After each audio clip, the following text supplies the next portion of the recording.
আছে সব কিছু সৃষ্টিকর্তা আল্লাহ, সব কিছুর জাতি মালিক হলো আল্লাহ, কিন্তু আল্লাহ পাক সমস্ত কিছু আমার নবীকে দান করে দিয়েছে মুসলমান। তাই আসমান ও জমিনে যা আছে সমস্ত কিছুর আতাই মালিক হচ্ছে আমার রাসূলুল্লাহ সুবহানাল্লাহ। এমনকি আল্লাহ পাক আমার নবীকে জান্নাতেরও মালিক বানিয়ে দিয়েছে। একটু জোরে বলেন না। একটা হাদিস আপনাকে শোনাই, যে হাদিসটি এসেছে মিশকাত শরীফ প্রথম খণ্ড 84 পেজের মধ্যে, এবং এই হাদিসটি এসেছে মুসলিম শরীফের মধ্যে, এবং এই হাদিসটি এসেছে আবু দাউদের মধ্যে, এবং এই হাদিসটি অন্যান্য একাধিক হাদিস শাস্ত্রের কিতাবের মধ্যে এসেছে, মুজামুল কাবিল লিত-তাবারানির মধ্যে এসেছে। হাদিস বর্ণনা করতেছেন হযরতে আপনার রাবিয়া বিন কাব আসলামী রাদিয়াল্লাহু আনহু বলেন যে একদিন রাত্রে বেলাতে আমার নবীকে ওযু করার জন্য আমি পানি দিতেছিলাম। কি করার জন্য? ওযু করার জন্য। দেখেন, ওযু করার অগাধ ফজিলত আছে, যেটি আমরা জানি না।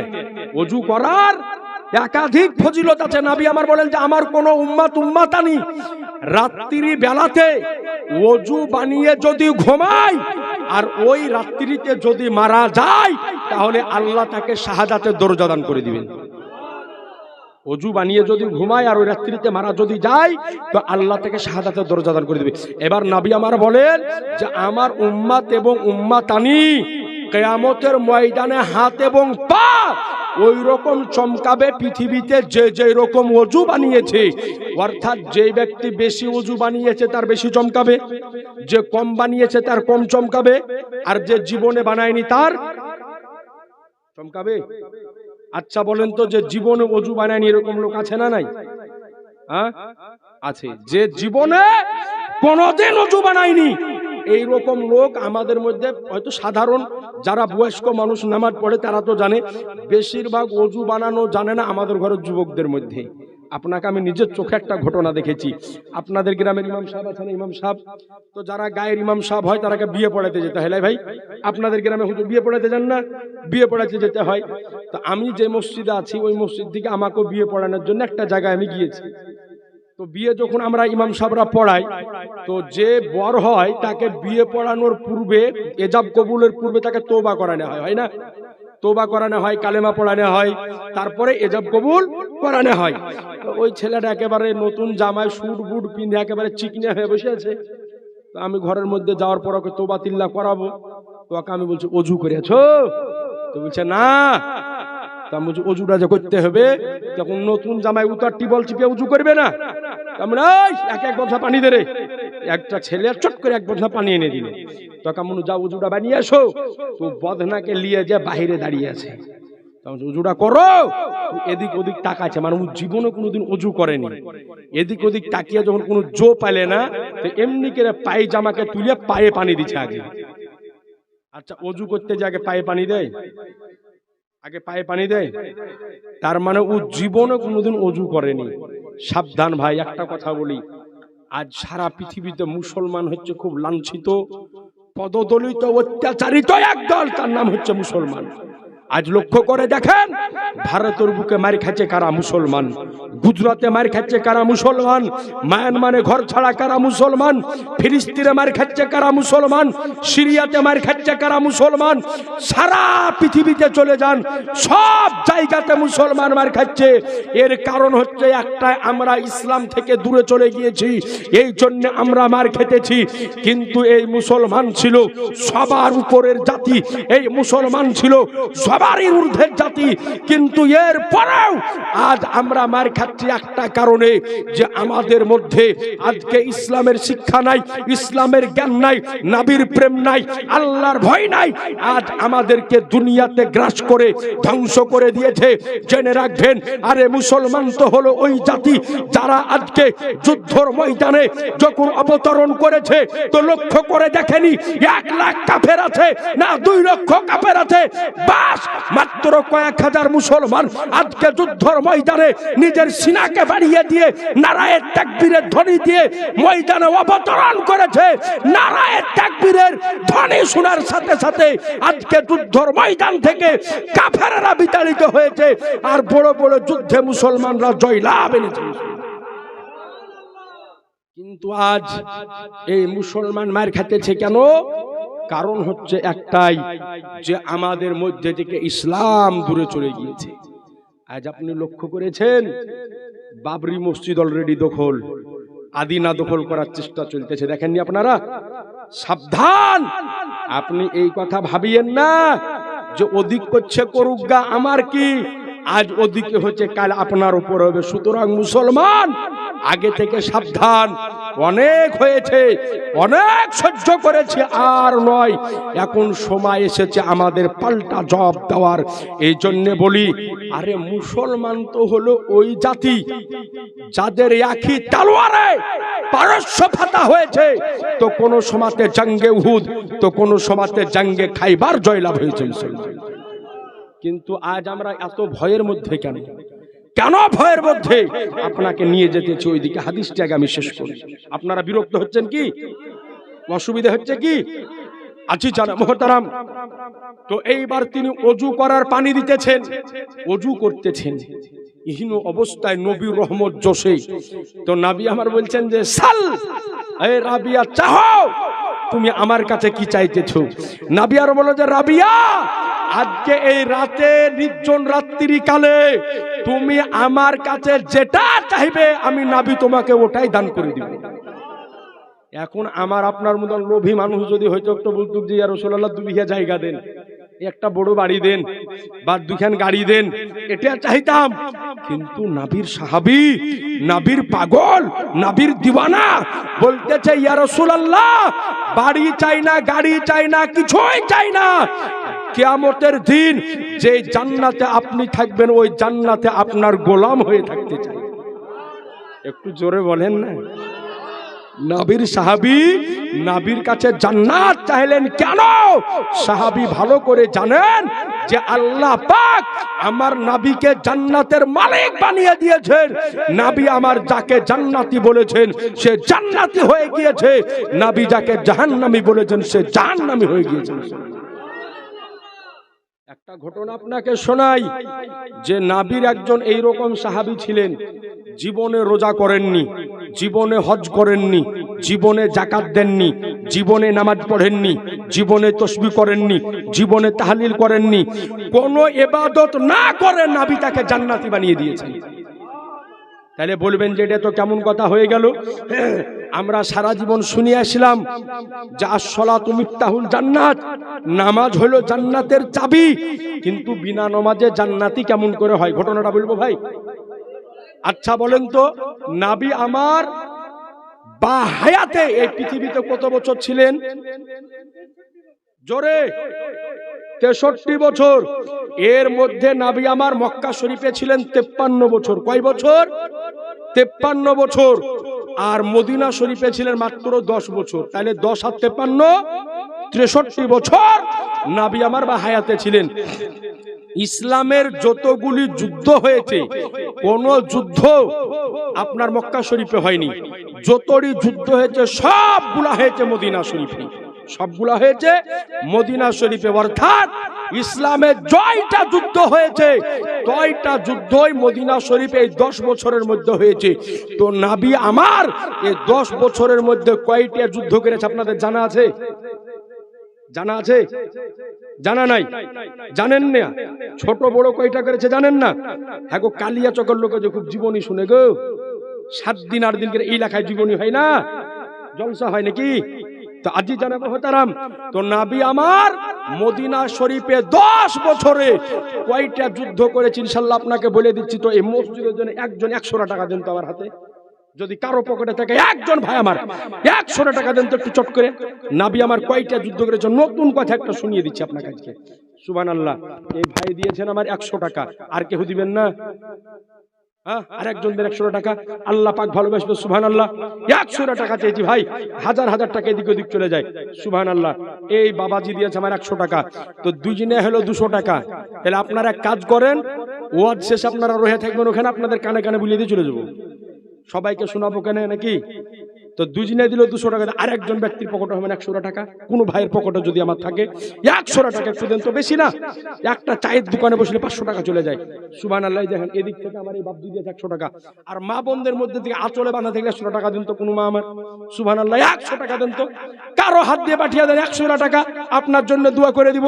100 টাকা দিয়ে পাঠান। সুবহানাল্লাহ। আপনাদের ঘর মসজিদের জন্য আপনাকে ওয়াজ শোনাচ্ছি, দাঁড়ান একটু চট করে একজন মা আমার 100 টাকা পাঠিয়ে দেন। সুবহানাল্লাহ। আর আমি তো ভালো করে জানি যে কালিয়া চকের মেয়েরা খুব বিড়ি বাঁধে, বাঁধে না হুজুর? এদিকে বিড়ি নাই আছে মানে কালিয়া চক কঠিন বিড়ির জ্বালা গো। বিড়ির জ্বালাতে মৌলবীকে একসাথে 4 রকমের তরকারি রেঁধে দেয়। সুবহানাল্লাহ। 50 100 মানে আইলো 250 মানে 250। হ্যাঁ গো, কেমন কমা কমা হলো না? 250 300 হলো তো হইতো। হ্যাঁ, আরেকজন মা আমার 100 টাকা দেন তো। সুবহানাল্লাহ। যদি কারো হাতে থাকে, জানেন বিড়ি কম হয়ে যাবে বলে মৌলবীকে আলু পটল আর টমাটোর আর মাছ আর আমড়া একসাথে রান্না করে দিয়ে দেয়। জি, এমন ঝোল করে দেয় যে মনে হয় বান্না মেরন নিচে নামতে হবে। হ্যাঁ, না আপনাদের গায়ে ভালোই খাওয়ান, হুজুরের চেহারা দেখছেন ডকডকে একেবারে। এই গায়ের বিটি ছেলে দেখো ভালো খাওয়াই হুজুরকে। হ্যাঁ সুবহানাল্লাহ। না না, ভালো খাওয়াই, খারাপ করে। আর একজন মা আমার 100 টাকা দেন না। কোন মা যদি আমার থাকে আচলে যদি ভাঙা থেকে 100 টাকা দিয়ে পাঠান। 100 টাকা চেয়েছি, আর আপনারা আরেকজন 100 টাকা দিলেন না, 3 জনা হয়ে 4 একজনা দেন না, 100 টাকা। সুবহানাল্লাহ।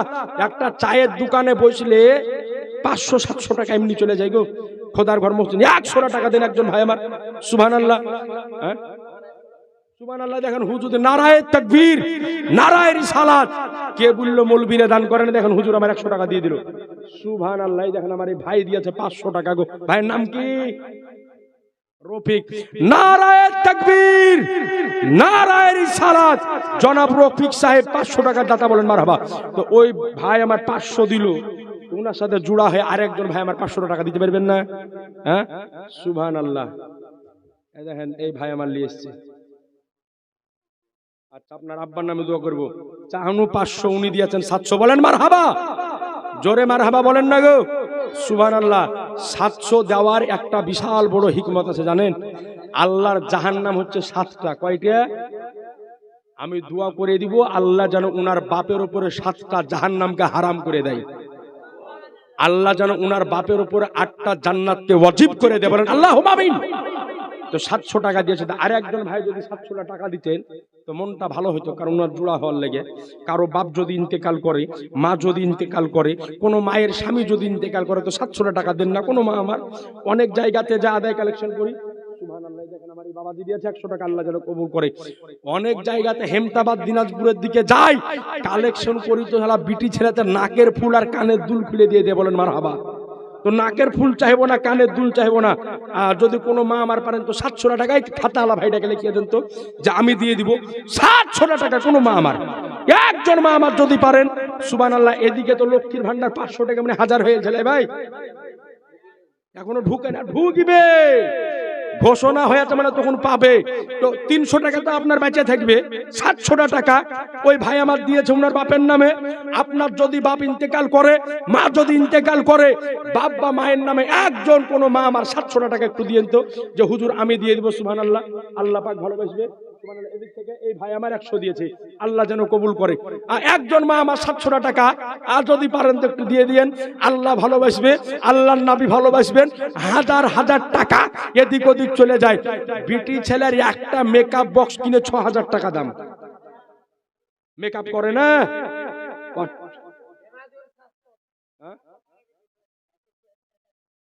700 চেয়েছি উনার আব্বার নামে। নেমাজুল শেখ, উনার আব্বার নামে 700। বাবা মারা গিয়েছে। নেমাজুল শেখ, উনার বাবা মারা গিয়েছে, বাবার নামে 786 টাকা। নারায়ে তাকবীর, নারায়ে রিসালাত। জনাব নেমাজুল সাহেব 786 টাকার দাতা, বলেন মারহাবা। আর একজন ভাই 700 টাকার দাতা, বলেন মারহাবা। সুবহানাল্লাহ। দেখেন বাপ মারা যায়, মা মারা যায়, কবরে যখন কোনো ব্যক্তি চলে যায়, তখন ও চাতক পাখির মতো চেয়ে থাকে যে আমার সন্তান, আমার ছেলে, আমার মেয়ে আমার জন্য সাজদা করবে, দান করবে।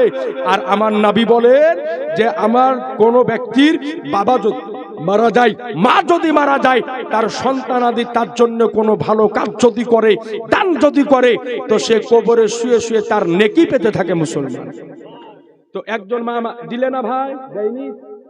আরে বিটি ছেলে না কিপটে ভালো আছে গো, জান না ওখানে না না দিবে, হাসছে মানে না দেওয়া হয়। একজন মা 700 টাকা দেন, একটা মেকআপ বক্স কিনে 6000 টাকা দাম, একটা জামা কিনে 4000 টাকা দাম। উশালা জামা পরে ছিঁড়ে যায়, ওকে হাড়ি ধরা নেকড়া করে বা মোটর সাইকেল মুছা কাপড় করে, ওর কোনো মূল্য নাই। 700 টাকা দিবেন, খোদার ঘর মসজিদে রেখে দেখবেন নাকি হুজুর? খোদার ঘর মসজিদে নবী আমার বলেন যে কোন ব্যক্তি যদি একটা মসজিদ যদি বানিয়ে দেয়, তো আল্লাহ তার জন্য জান্নাতে একটা মহল বানিয়ে রাখে। নবীর কথা সত্য না মিথ্যা? যারা বলতে হবে। তো কোন একজন মা 700 টাকা দেন না। বাপ যদি ইন্তেকাল করে বাপের নামে, মা যদি ইন্তেকাল করে মায়ের নামে, আর যদি পারেন তো শ্বশুরের নামে দেন, স্বামীতে বেশি ভালোবাসবে। বলবো রে বাবারে, হ্যাঁ নামটা খালি লেখেন সুবহানাল্লাহ। আপনার মা মারা গিয়েছে মায়ের নামে, সুবহানাল্লাহ। দেখেন যোগ্য মায়ের যোগ্য সন্তান এই জায়গাতে ছিল, বাপ মার নামে 200 টাকা দিল। আল্লাহ যেন উনার মাকে জান্নাতবাসী করেন, বলেন আমিন। ইনশাআল্লাহ দোয়া আমি সবার জন্য করে দিব, সুবহানাল্লাহ। তো এই একজন মা আমার, শুধু একটু হাতটা উঠিয়ে দিবেন যে মুফতি সাহেব আমি দিব, আপনি পরে করে দিয়ে দিন 700 টাকা একজন মা আমার, সুবহানাল্লাহ। যদি পারেন তো 700 টাকা দিয়ে দিন, আল্লাহ পাক ভালোবাসবে। যুদ্ধের কথাটা আপনাকে শোনাবো, সুবহানাল্লাহ সুবহানাল্লাহ।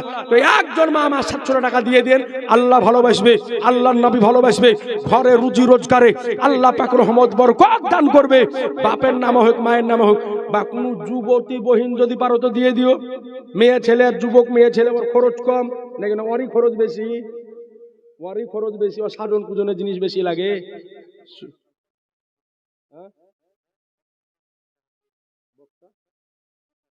ও একটা মেকআপের বক্সের দাম 6000-7000 গো। ইনশাআল্লাহ বলে দিচ্ছি, সাজন পূজনে কোন জিনিস জায়েজ আর কোন জিনিস না জায়েজ আপনাকে বলে দিচ্ছি ইনশাআল্লাহ তাআলা। একটু ভালো করে ধৈর্য ধারণ করে বসেন, ইনশাআল্লাহ আপনাকে স্পেশাল কয়েকটা মাসালা ইনশাআল্লাহ আপনাকে শুনিয়ে দিয়ে যাব, যা অন্য কোনোদিন শুনেছেন কি শুনেননি জানা নাই। আমল করবেন, জেনে রাখবেন এই যে জালসা হলো, হুজুরকে তো দেখলাম যে গজল আর নাচ শুনিয়ে আপনাদের ঝুলা ভরপুর করে দিয়েছে। অনেক নাচ গজল শুনেছেন, কটা ভালো কথা শুনে যান। তো একজন মা আমার 700 টাকা দিয়ে পাঠান, আর একজন ভাইয়ের কাছে 500 টাকা চাইছেন, হলো না? একজন কোন ভাই আমার, যুদ্ধের কথাটা আপনাকে বলতাম যে নবী আমার কটা যুদ্ধ করেছিল, আর একজন ভাই আমার 500 টাকা দিয়েন, আর একজন মা আমার 700 টাকা একটু ওই ভাইয়ের কাছে লিখে পাঠাবেন। আল্লাহ ভালোবাসবে, আল্লাহ নয় ভালোবাসবেন। তো এইবার শুনেন, নবী আমার মদিনা শরীফে ছিলেন 10 বছর। কয় বছর? জোরে বলতে হবে, 10 বছর।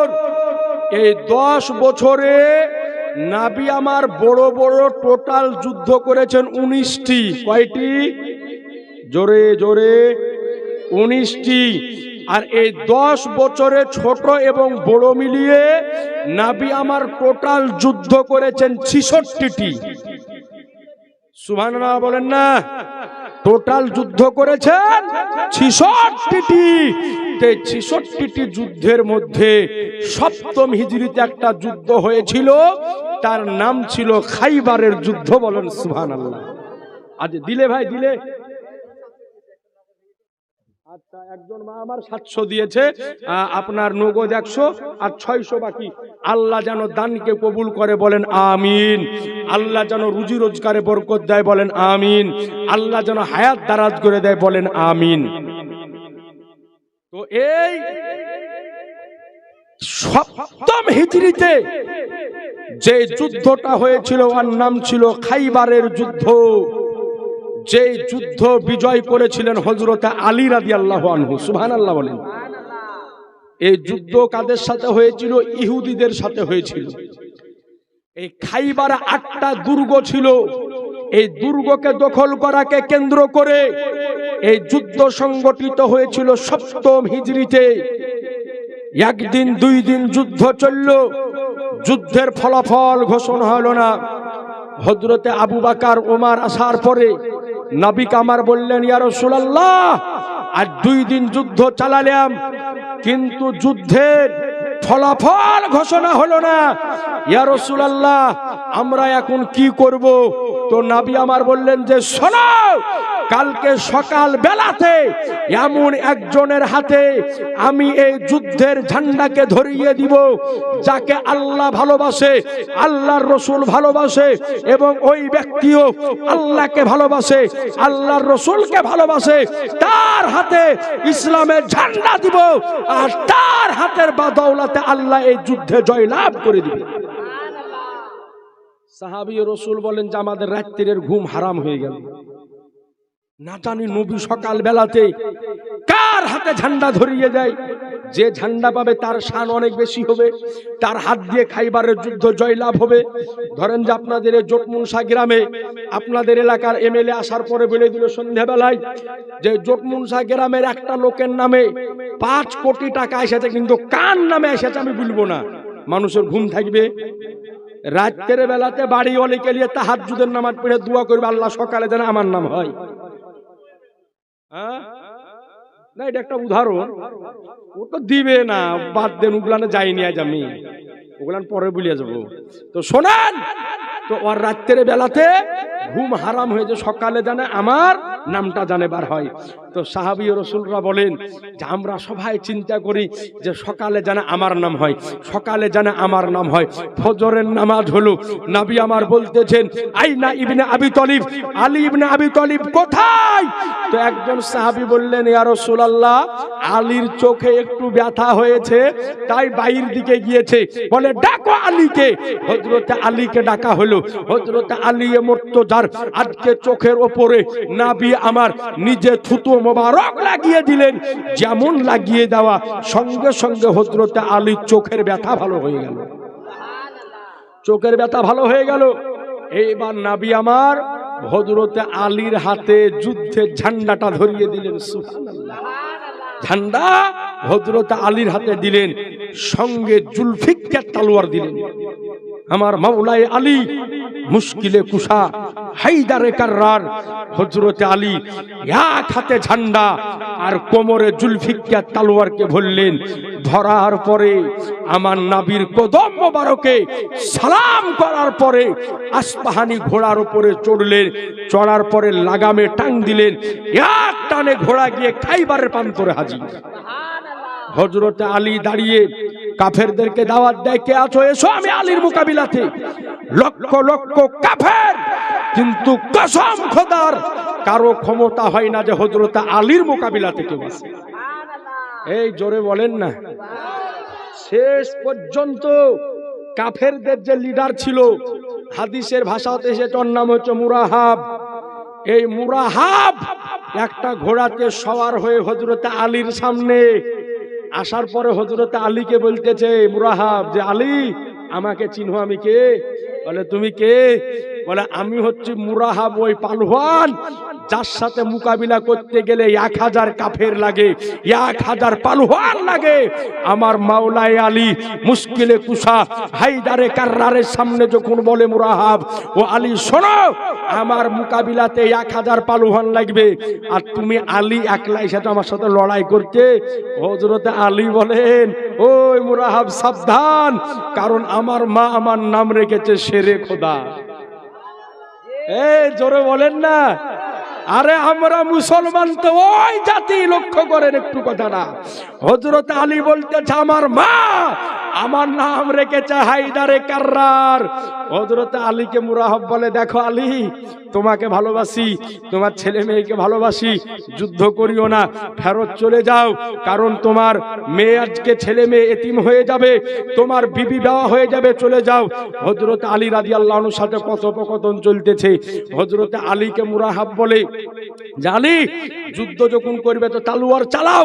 হযরত আলী রাদিয়াল্লাহু আনহু বলেন, দেখ মুরাহাব, আমি নবীকে মাননেওয়ালা, আমি নবীর তরিকায় চলনেওয়ালা, আমরা কারো উপরে আগে আঘাত করি না, কিন্তু আমাদের উপরে কেউ আঘাত যদি করে তো আমরা ছেড়ে কথা বলি না।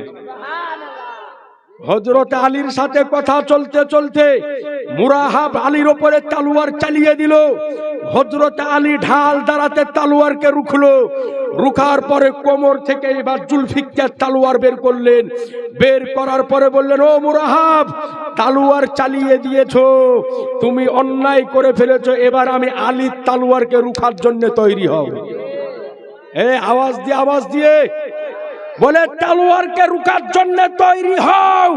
আমার শেরে খোদা মাওলায়ে আলী মুশকিলে কুশা হায়দারে কাররার আলী রাদিয়াল্লাহু আনহু তলোয়ারকে মাথার উপরে ঘুরিয়ে নারায়ে তাকবীরের ধ্বনি দিয়ে তলোয়ার যখন মুরাহাবের মাথার উপরে চালালো, কিতাব বর্ণনা করে যে মুরাহাব লোহার ঢাল দিয়ে তলোয়ারকে রুখতে যখন গেল, আলীর তলোয়ারের গতি এত ছিল যে মুরাহাবের লোহার ঢালকে ভেঙে দুটুকরো করে দিয়ে মাথার উপরে পড়ে মাথাকে চিরে সিনাতে নেমে তলোয়ার এই জমিনে যখন পড়ে, তো জমিন ডাক দিয়ে বলে, গো খোদা, আজকে খাইবারের প্রান্তরে আলী তলোয়ার থেকে তুমি আমাকে রক্ষা করে নাও। নারে তাকবীর, নারে রিসালাত, আলী কা দাওয়াত। এ আজিজানে মুহতারাম, জমিন ডাক দিয়ে বলে যে, ওগো আল্লাহ, তুমি আলীর তলোয়ার থেকে বাঁচাও। মুরাহাবকে জাহান্নামে যখন পাঠানো হলো, কাফেরেরা আওয়াজ দিল যে আলীকে খতম করো, আলীকে ঘেরাও করো। রব্বে কাবার কসম, চারিদিক থেকে হাজার হাজার কাফেরেরা ঘেরাও করে আমার মাওলায়ে আলী মুশকিলে কুশা হায়দারে কাররার হযরত আলীর উপরে তলোয়ার তীর চালাতে আরম্ভ করলেন। আর আমার আলী একাই তলোয়ার চালাতে আরম্ভ করলেন। বলে হযরত আলীর তলোয়ার জমিনে চলতেছিল, তো আসমানে বিজলি চমকাতে ছিল। বলে আসমানে বিজলি চমকাতে ছিল।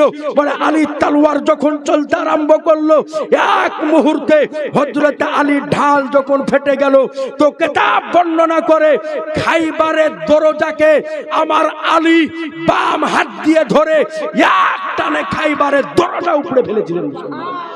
বলে দরজাকে যখন উপড়ালেন, তো কিতাব বলে যে রব্বে কাবার কসম, খাইবারের ময়দানে ওই দিন জালজালা ভূমিকম্প আরম্ভ হয়ে গিয়েছে।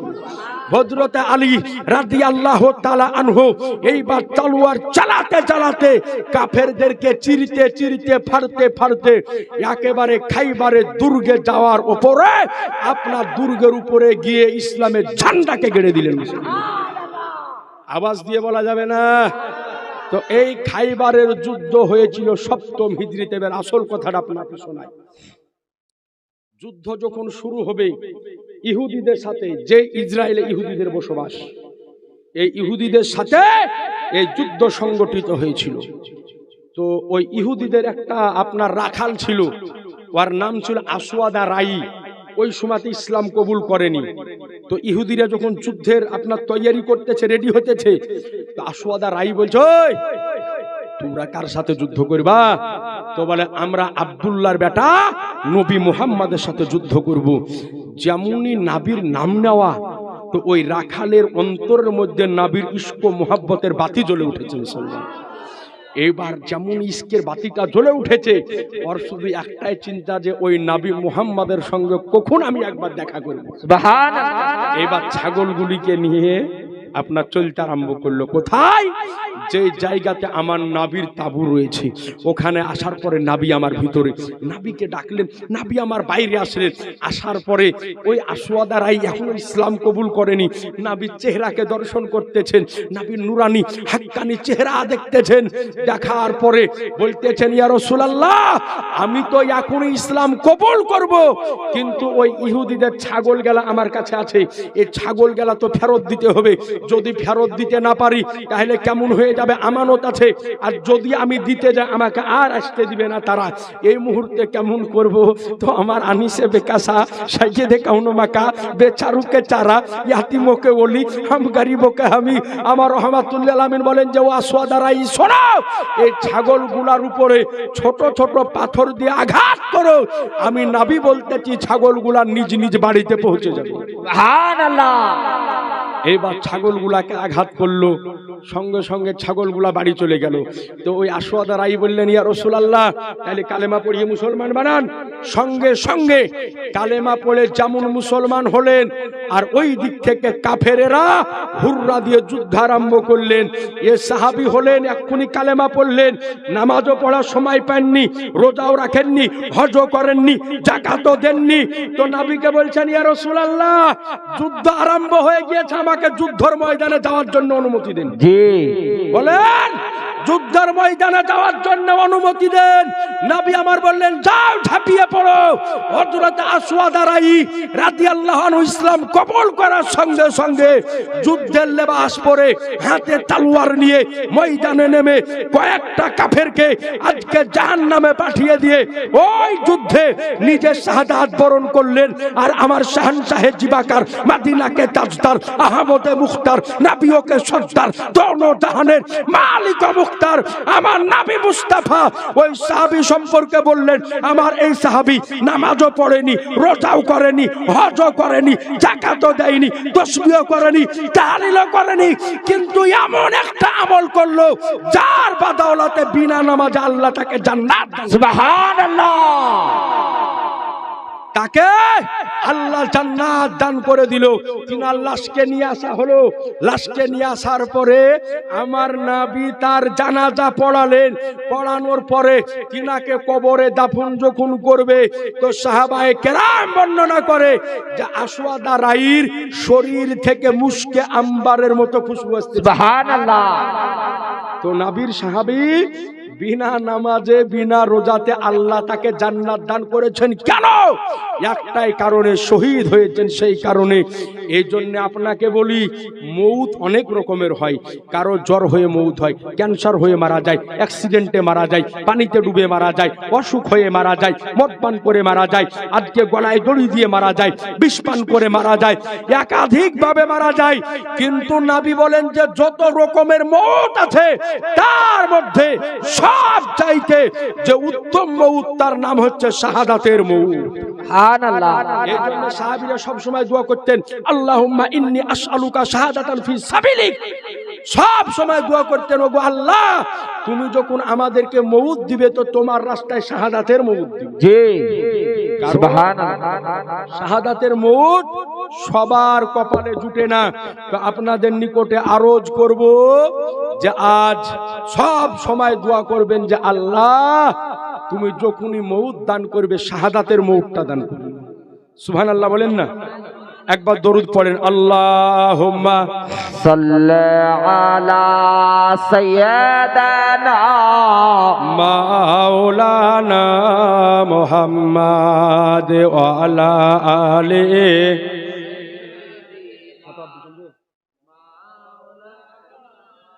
মুহাম্মদ সাল্লাল্লাহু তাআলা আলাইহি ওয়াসাল্লাম। এ আজিজানে মুহতারাম, তো আপনাদের নিকটে আরজ করব যে আজ বর্তমান সময় এই ভারতের অবস্থা খুব খারাপ। শুধু ভারত নয়, সারা পৃথিবীতে মুসলিমদের অবস্থা হচ্ছে খারাপ। এই জন্যে ভালোভাবে নিজেকে তৈয়ারি করুন। আজকে রসুলে কায়নাত সাল্লাল্লাহু আলাইহি ওয়াসাল্লামের উপরে হাত উঠতেছে, নবীর ইজ্জতের উপরে উঙ্গলি উঠতেছে, আল্লাহর ঘর মসজিদ দখল হতেছে। জেনে রাখবেন, এ আল্লাহর ঘর মসজিদ আজকে একের পর এক দখল হয়ে যেতেছে। সাবধান মুসলমান, নিজেকে বোকা ভাববেন না, নিজেকে কমজোর মনে করবেন না। আমরা কোন জাতি জানেন? একটু আপনার নিকটে বলি। বুখারীর মধ্যে হাদিস বর্ণিত হয়েছে, নবীর একজন সাহাবী ছিল, নাম ছিল সাদ ইবনে আবি ওয়াক্কাস রাদিয়াল্লাহু আনহু। এত বড় তীর আন্দাজ ব্যক্তি ছিলেন, তীর চালানেওয়ালা। উহুদের যুদ্ধ হয়েছিল 3 হিজরিতে। কয় হিজরিতে? 3 হিজরিতে উহুদের যুদ্ধ হয়েছিল। এই 3 হিজরিতে উহুদের যুদ্ধ হয়েছিল। তো যেই সময়তে নবীকে আমার 3000 কাফেরেরা ঘেরাও করেছিল। কেন? নবীকে দুনিয়া থেকে বিদায় করব। যখন 3000 কাফেরে নবীকে চারিদিক থেকে ঘেরাও করে নিয়েছে, সামনে হযরতে সাদ ইবনে আবি ওয়াক্কাস রাদিয়াল্লাহু আনহু নবীকে বলছেন, ইয়া রাসূলুল্লাহ, কি করব? তো নবী আমার বলতেছেন, ও সাদ, চালাও তীর। হযরতে সাদ ইবনে আবি ওয়াক্কাস রাদিয়াল্লাহু আনহু এত গতিতে তীর চালিয়েছিলেন, একাই তীর চালিয়ে 3000 কাফেরকে রুখে দিয়েছিলেন। মুসলমান বলে এত গতিতে তীর চালিয়েছিলেন যে 28 খানা ধনুককে ছিঁড়ে ফেলে দিয়েছিলেন মুসলমান। জোরে বলবেন না? সুবহানাল্লাহ। 28 খানা ধনুক ছিঁড়ে ফেলে দিয়েছিলেন, একটা আঙ্গুলেরও মাংস ছিল না তীর চালানোর চোটে। তো যখন ওমারে ফারুক রাদিয়াল্লাহু তাআলা আনহুর যখন খলিফাতে দৌড় যখন চলতেছিল, তখন হযরত ওমর রাদিয়াল্লাহু আনহু পারস্য বলে একটা দেশ আছে, নাম শুনেছেন? পারস্য। পারস্য যখন জয়লাভ করবে, পারস্য ফাতা করার জন্য হযরত ওমর একটা বড় বাহিনী তৈরি করলো, আর ওই বাহিনীর আপনার সেনাপতি বানানো হলো সাদ ইবনে আবি ওয়াক্কাস। সাদ ইবনে আবি ওয়াক্কাস রাদিয়াল্লাহু আনহু সাহাবায়ে কেরামদের দলকে নিয়ে পারস্যর পথে যখন চলতে আরম্ভ করলো, সামনে পড়লো উতাল তরঙ্গ, বিশাল পানির স্রোত, যে সাগর পার করে পারস্যর ওই পারে যেতে হবে, স্রোত চলতেছে। হযরতে সাদ ইবনে আবি ওয়াক্কাস দেখলো যে ওই পার না গেলে পারস্য জয় হবে না। সাহাবায়ে কেরামদেরকে বললো, গো সাহাবীরা শোনো, তোমরা কি এটা চাও না যেমন এই পারে ইসলামের পতাকা উড়তেছে, ওই পারে ইসলামের পতাকা উড্ডয়ন হোক? সাহাবায়ে কেরাম এক